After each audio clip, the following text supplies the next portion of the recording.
Halo good people. Hari ini saya mau ngasih tahu apa aja sih perlengkapan yang wajib ada di toko listrik. Yuk kita mulai. Kalian wajib memiliki lampu.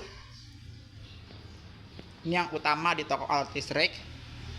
Yang kedua bisa bapak lengkap seperti obeng, terus cutting wheel, dan juga saklar ya.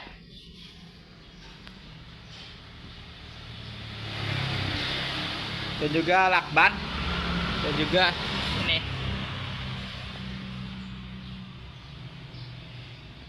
bisa juga kipas. Oke. Seperti ini barangnya, pelengkapnya. Ada obeng, ada tang, ada gunting, ada pisau kecil, dan juga ada ini juga